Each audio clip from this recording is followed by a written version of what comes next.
We've been discussing the steps involved with auditing the revenue and collection cycle.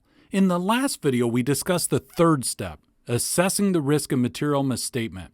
The next step is to identify the company's internal controls. Before you can test a company's internal controls, you first need to know which internal controls are in place.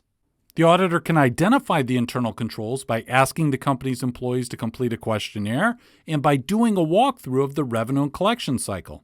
The walkthrough would involve following a sale from the initial customer purchase all the way through to the collection of the receivable. If the auditor notices an area where a misstatement might occur during the walkthrough, the auditor should ask, has the client designed a control that, if it was operating effectively, would prevent or detect a material misstatement?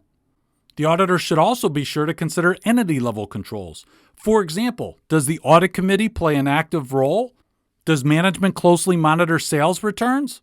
Does management closely monitor write-offs of accounts receivable?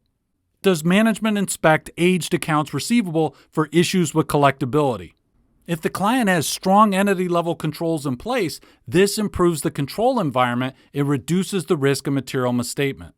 In addition to considering entity-level controls, the auditor should identify the internal controls pertaining to each management assertion. Let's start with occurrence.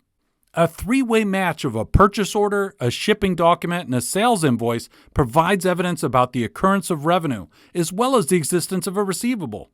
Verifying the dates on these documents provides evidence about the cutoff assertion. This ensures revenue was recorded in the correct period.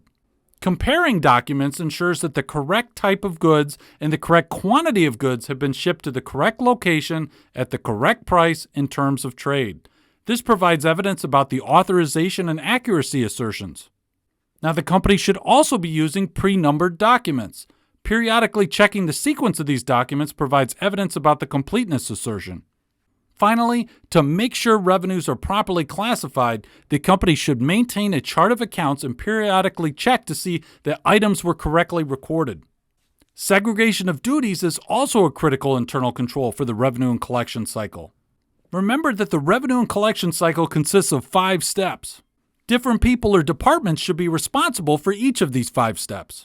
Allowing one person to perform a combination of these activities increases the risk of fraud or other problems. For example, if the same employee is responsible for both collecting payments from customers and managing accounts receivable, the employee could steal a customer's payment. When the customer receives a bill and complains that they already paid, the employee could then credit the customer's account by stealing a payment from a second customer. This is called lapping. Next, let's look at some internal controls related to accounts receivable. Examples include checking debits of accounts receivable against invoices, shipping documents, and purchase orders to make sure a receivable actually exists. Checking to make sure that the company actually owns the rights to the receivables and hasn't sold them. And making sure the company has properly valued the receivables by correctly estimating the allowance for doubtful accounts. Plenty of companies have reported fictitious receivables or underestimated their allowance for doubtful accounts.